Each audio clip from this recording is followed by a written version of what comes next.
Well, very much so. I mean, for me, the only sincerity in filmmaking is to make a film that you would want to go see yourself, and not treat the audience as anything separate from you. Our expectations when we go to see a film are different in different genres and at different budget levels, and that doesn't mean we're dumber when we go see a bigger film, or but we do have different expectations. It's a different register of language.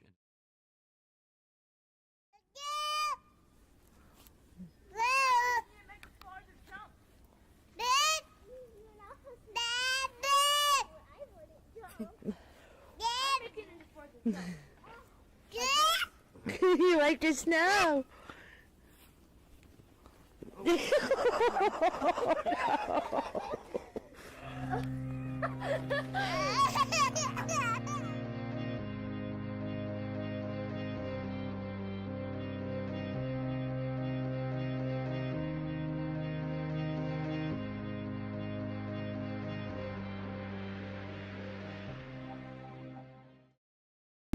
Film will always have this wonderful richness, the analog color it has, the superior resolution, and when film is projected, the way it was originally intended to be seen, the way you shot the film, you project the film, there's a very unique experience for the audience there that they can't get in their living rooms, and I think that's something that's very, very important.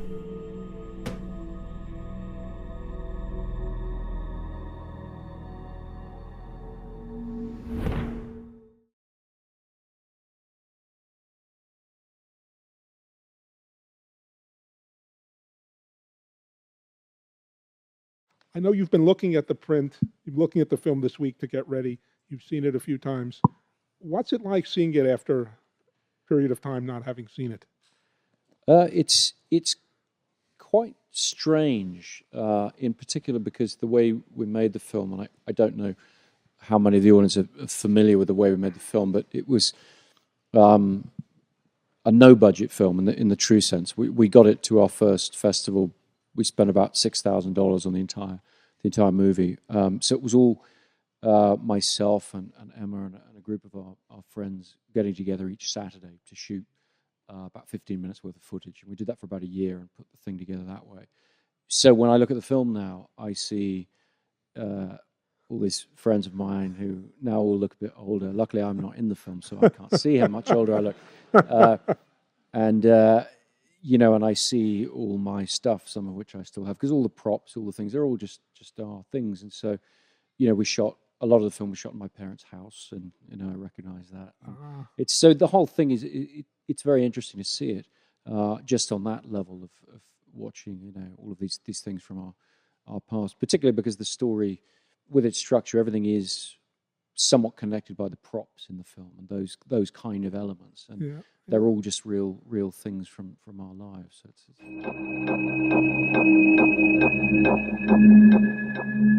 I got burgled yesterday. What's it feel like being broken into? You're developing a taste for it. The violating, the voyeurism, it's definitely you.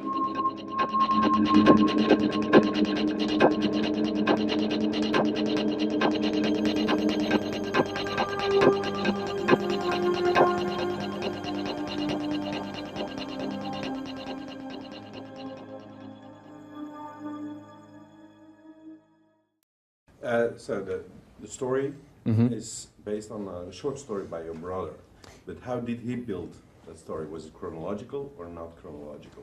Well, my brother told me the story verbally before he'd finished writing it, and the screenplay is an extrapolation of his basic idea, which I was fascinated by. And he told it to me while we were driving cross-country between Chicago and Los Angeles. And we both decided right away that by far the most interesting way of approaching that concept was subjectively, to tell the story in the first person. So he went off to write his short story. I went off to write the screenplay. And my solution to telling the story subjectively was to deny the audience the same information that the protagonist is denied. And my approach to doing that was to effectively tell the story backwards. That way, when we meet a character, we don't know, just like the protagonist, how he's met that person, whether he's even met that person before, or whether or not they should be trusted, that kind of thing. So the story is basically told backwards. It's basically told as a series of flashbacks that go further and further back in time. What's similar to my brother's story, as he finally finished it, it's being published next month, actually, in Esquire magazine in the States. And the similarity in structure is that both the film and the short story deal with repetition and internal echoes. You can't trust her. Even if you get revenge, you're not going to remember it. You're not even going to know that it happened. Who did this to you? You did. Write the script. I try not to have actors in mind. I try and write a real character. So to find an actor who doesn't just impose their own personality, but actually creates that character from within. Lenny, you can't trust a man's life to your little notes and pictures. Why not? Because your notes could be unreliable. Memory's unreliable. Ah, please. No, really. Memory's not perfect. It's not even that good. Ask the police. Eyewitness testimony is unreliable. The cops don't catch a killer by sitting around remembering stuff. Right. They collect facts. That's not what I'm saying. They make notes and they draw conclusions. Facts, not memories. Are you sure you want this? Have I told you what this man did? Yeah. Well, then you shouldn't have to ask. But even if you get revenge, you're not going to remember it. You're not even going to know that it happened. My wife deserves vengeance. Doesn't make any difference whether I know about it. Just because there are things I don't remember doesn't make my actions meaningless. The world doesn't just disappear when you close your eyes, does it?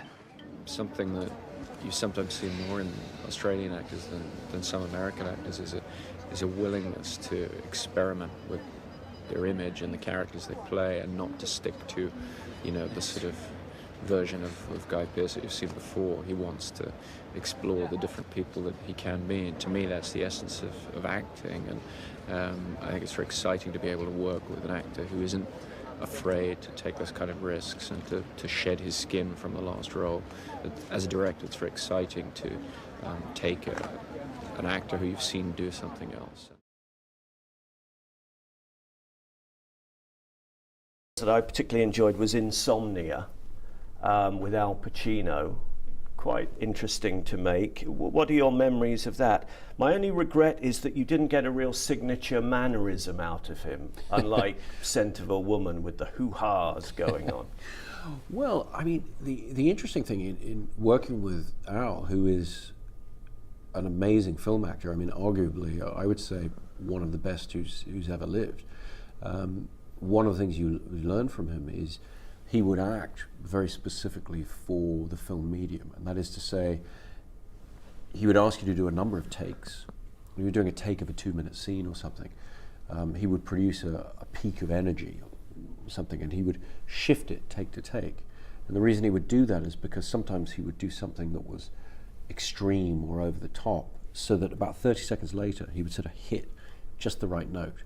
And so you have to edit the performance to sort of gee him up. Well, just something in his process, exactly, to find the correct truth, the correct level of energy for the take. But what it means is, as a filmmaker, you then have huge opportunities in the edit suite, but you've also got a tremendous responsibility to try to be true to his original intention and draw from, if he's given you 12 takes, you're taking the beginning of take 2 and the middle of take 4 and the end of take 8. And that was a very careful process that I really loved doing. I mean, the fascinating thing with Al is he's also a great theatre actor, so he can do it completely differently as well. But he's so knowledgeable about film and film craft. It was Doesn't say in the report that he clipped her nails. He washed her hair. No mutilation? Not this time. He tortures him, makes him do things, and keeps him there for 3 days. This guy, he crossed the line. Doing me here. Killing changes you. It's like awareness. Who am I speaking to? Can't sleep well? He will taunt you. You and I share a secret. We know how easy it is to kill somebody. He will torment you. It can't be easy after 3 days of no sleep. Are you seeing things yet? And those little tricks of light. He will get inside your head. There's a ferry about 5 miles north of Nightmute. I'll be on 11 o'clock. So we haven't seen each other in how long? About 6 months we've been finishing the film. Finishing the movie. Yeah, you actors get to finish. You said that you had to go back and do some looping there, but you didn't have to go back and do shooting. No, we got it all up there. Which See, sometimes with movies like this, on Memento, did you have to go back? No, we couldn't. We couldn't afford to. Couldn't afford to then. Yeah. No, but I like trusting that moment. You know, when you're there and you're shooting. Oh yes, yes. The choices you make there. Yes, yes. Because nothing's ever completely perfect. So I think. That's right. I mean, to me, I've never done any, theatre, but I would imagine it's the same kind of thing where you trust that performance. Right. That's right. And to me, that's the shooting period. That's I trust that, and then I get in the edit suite with Dodie, and we sit there and we work it all out. And I think it's part of my job while I'm there on set, watching what you're doing to figure out whether we've covered all the bases. That's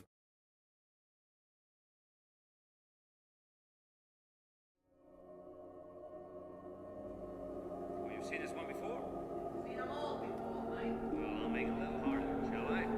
2 volunteers, please. Lady and a gentleman.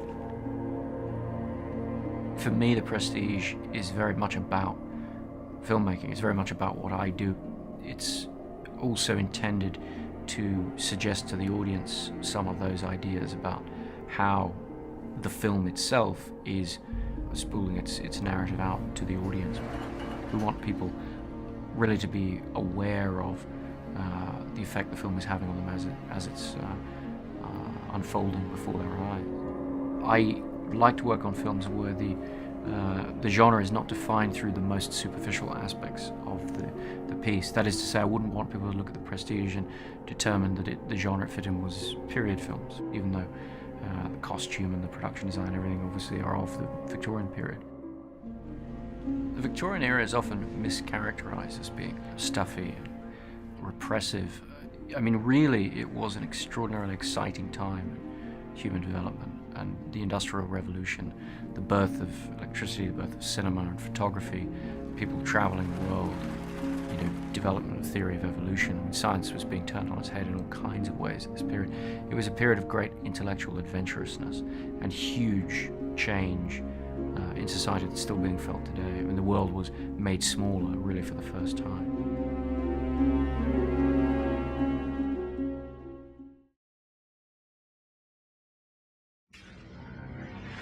There's one thing you should know about me. I can access your mind through your dreams.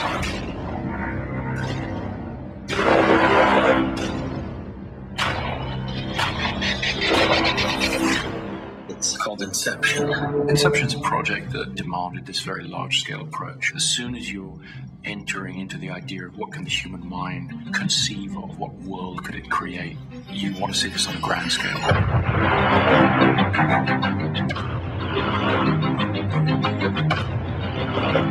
On The Dark Knight, we'd shot in 3 different countries. For Inception, we shot in 6 countries. And I think we experienced all the different extremes, from heavy rain to burning sun to incredible snowfall. We really wanted to try and test ourselves in terms of photographing things in real places.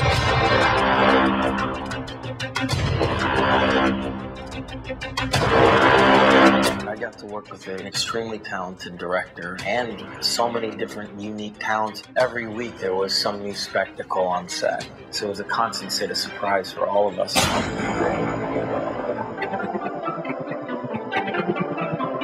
People actually being in a place that adds a massive amount of credibility.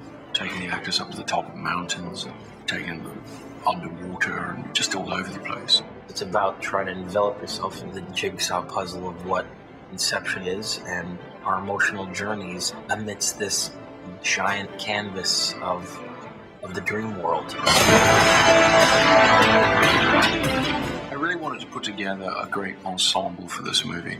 Cobb, the character played by Leonardo DiCaprio, is very firmly the emotional center of the story. But around him, we put together an incredible cast on screen.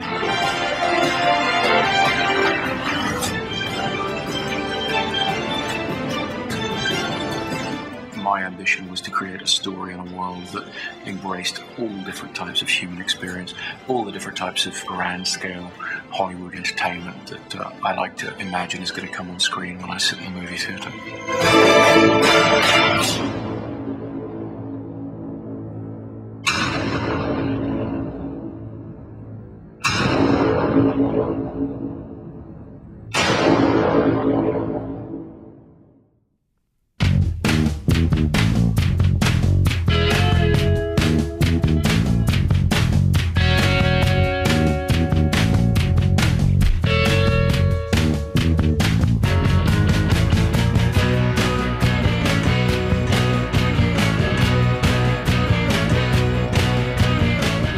Christopher Nolan's brooding vision of Batman as an embodiment of Bruce Wayne's fractured psyche has set the Hollywood gold standard for comic book adaptations.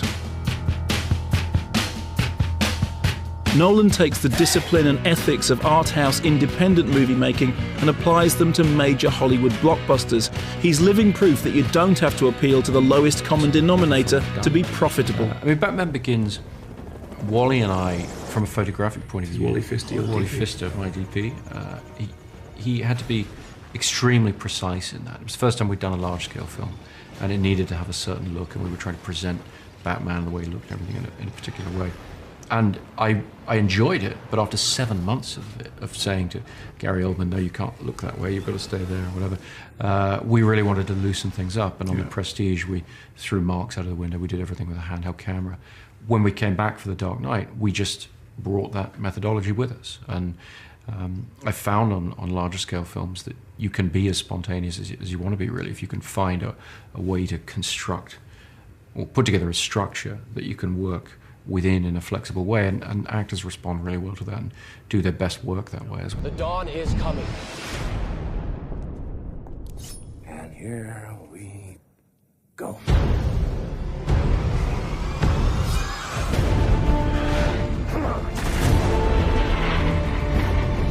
This city deserves a better class of criminal. It's the same Batman, except that really, it wasn't until the end of the last movie that we saw that Bruce Wayne had sort of achieved his Batman persona. And so with this film, you know, Christian just jumps into the character sort of fully formed in a way. And so he moves on from where he was, and he's tested in new and different ways, and he's subject to a lot of questions about assumptions he's made about how he's going to be able to carry on being Batman.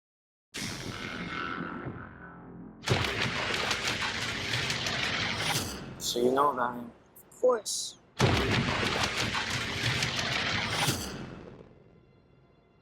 you think he's coming back? I don't know. For The Dark Knight Rises. Well, film is the best imaging technology that's been invented to date, and so when you're working, particularly on high-budget films, as I am, you know, I'm working on studio blockbusters, I think it's incumbent on me to offer the audience, you know, the best technical experience possible, and that is film, and I think will continue to be for some time. So formats that have come along that are cheaper and more convenient, I don't really have the argument to be able to say, sure, I can use a camera that's easier and so forth. What I'm supposed to be doing is making the best possible technical experience. What are you? I'm Gotham's reckoning.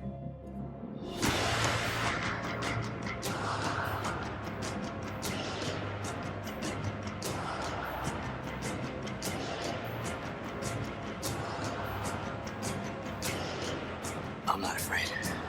I'm angry.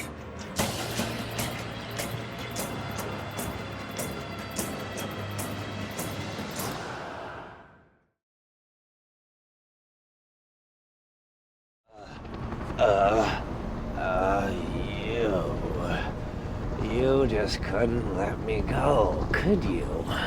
This is what happens when an unstoppable force meets an immovable object. You truly are incorruptible, aren't you? Huh? You won't kill me out of some misplaced sense of self-righteousness. And I won't kill you because you're just too much fun. I think you and I are destined to do this forever. Good evening, ladies and gentlemen. Heath was somebody I'd met with over the years for different roles. Indeed, I'd met him for Batman at the same time as I met, you know, every actor in town. He explained why he didn't want to do something like that. And he was very polite about it, but very clear. And so I was sort of surprised to get the call, because it really more came from his end about wanting to get involved, wanting to talk to me about what we would be doing. And I sat down with him for a couple of hours. There was nothing for him to read, but we saw absolutely eye to eye on the bigger picture idea of who this guy was going to be. We talked about common reference points. We talked about Malcolm McDowell's performance of Clockwork Orange in the film. We talked about Clockwork Orange, the book, and who Alex is in the book is kind of different. We looked at paintings by Francis Bacon for visual reference. We looked at all kinds of things, talked about all kinds of different philosophical ideas behind the Joker and anarchy and chaos and what he would represent. And Heath was just ready to do it. He was ready to do something that big. I'll settle for a loved one. So after that first meeting, it was very clear to me that it was going to be an incredibly exciting road to go down. You know, you remind me of my father. I hated my father. So we, went through the process of deal making and announcing and everything. And I think the whole world turned around and said, "What do you do?" Heath Ledger, Joker, it didn't make any sense to people at all. We didn't want to have that moment on Heath where we just sort of, made him dress up as the Joker and suddenly he's the Joker.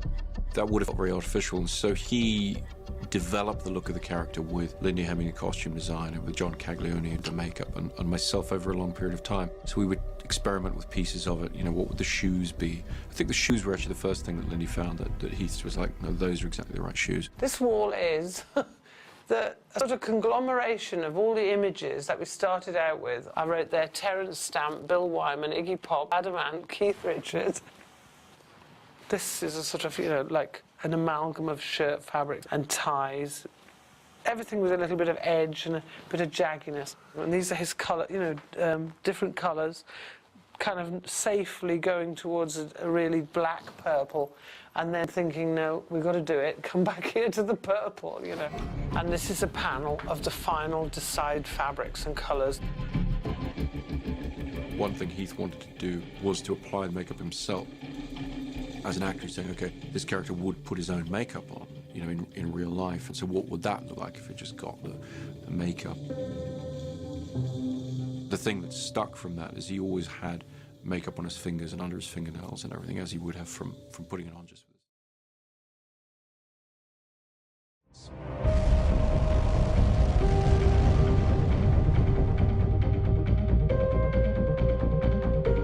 This world's a treasure. It's been telling us to leave for a while now. What Kip's referring to is I had wanted an element of the story where people traveled faster than the speed of light. Right. And it was something that was pretty important to me, and right. He made it very clear over a fairly long period of time that that is not possible. Yeah. But one of the things I haven't asked you about this since, but after that 2 weeks of arguing about it, I finally felt like I gained some understanding of relativity, which is what Kip was taking great pains to explain to me, the relationship between time and gravity and mass and everything, all the rest, and sort of got this intuitive sense of, okay, I kind of get why it's not possible. Right. And then I said, yeah, no, it's not possible. And then you immediately said something like, oh, in localized region or something. I'm like, yeah, I mean, to take my end of it, one of the things that's become really apparent to me in making this film and showing it to people, whatever, is that everything that I know about physics, cosmological physics and all the rest, I learned when I was 10 years old. I mean, really through watching Carl Sagan's Cosmos. After Star Wars came out, everything was about space. The space shuttle went up for the first time, late 70s, early 80s, all that. And I realized that when you're that age, that excitement, and your brain is very willing to absorb these ideas, which I never really had such a palpable example in my life of the value of early education, and the value of trying to excite somebody about something that early on. And one of the things I'm pleased about with the film is, we really try to make it accessible to younger kids, 12-year-olds, 10-year-olds, whatever, because I think exciting people's imagination at that age. I came into this project really with a fair amount of layman's knowledge, if you like, about black holes and things like that, but really from when I was look up in the sky and wonder at our place in the stars. Now you just look down and worry about our place in the Go dirt. for main engine start. T-minus 10. We must confront the reality that nothing in our solar system can help us. 9. I've got kids, Professor. How long would I be gone? 8. I'm asking you to trust me. 7. Murph, you have to talk to me, Murph. 6. I need to fix this before I go. You have no idea when you're coming back. 5. Main engine start. Couldn't you have told her you were going to save the world? No. 4. When you become a parent, 3. one thing becomes really clear. 2. And that is that you want to make sure your children feel safe. 1.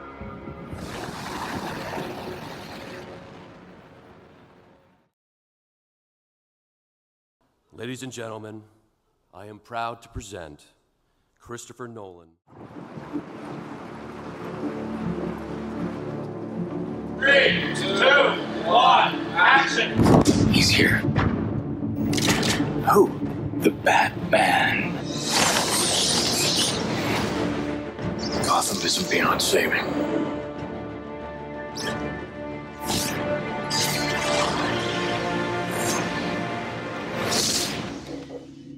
Something to remember you by. Since my injury, I can't make new memories. What's the last thing that you do remember? My wife, That's sweet. dying. When you find this guy, what are you gonna do? I'm gonna kill him. It just became irresistible. So you followed women? I followed anybody. I just wanted to see where they went, what they did. You would never follow the same person twice. That was the most important rule. That was the one that I broke first. That's when the trouble started. What happened? It was the greatest magic trick I've ever seen. This man can actually do what magicians pretend to do. Real magic. Abracadabra. Someone out there just beat a 17-year-old girl to death. Your job is to find him. So how far away is the school? It's 10 o'clock, Detective Dormer. You bet. At night. Can't sleep well? Who am I speaking to?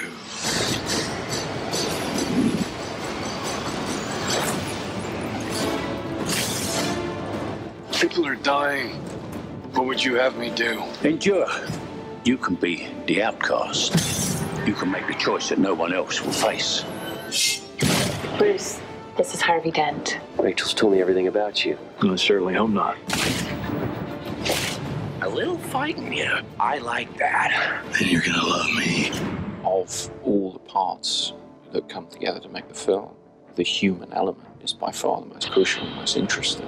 How'd you write that down? I really felt comfortable with you because I felt you understood deeply what you were doing and that you were always open to anything that would happen. He gives so much to his craft. He was born for it as far as I'm concerned. As an actor, he's wonderful to work with. He seems to really understand the actor's process. It's the most exciting thing in the world to watch the actors make it real, make it into something a little bit different. I have great respect for your profession. He's like all great directors. Whatever he wants, he can tell you in one sentence. He's like a very laid-back razor blade. You want to be completely prepared. You know, you never want to disappoint Chris because he always holds up his end of the bargain. One of the great things about working with Chris is I'm able to come to him with an idea and he's able to look at it and flip it around and immediately see how you can make it just a little bit more twisted, more interesting.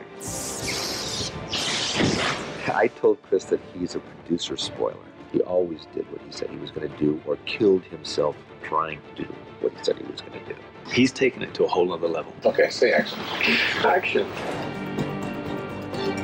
Inception's a project that demanded this very large-scale approach. As soon as you're entering into the idea of what can the human mind conceive of, what world could it create, you want to see this on a grand scale.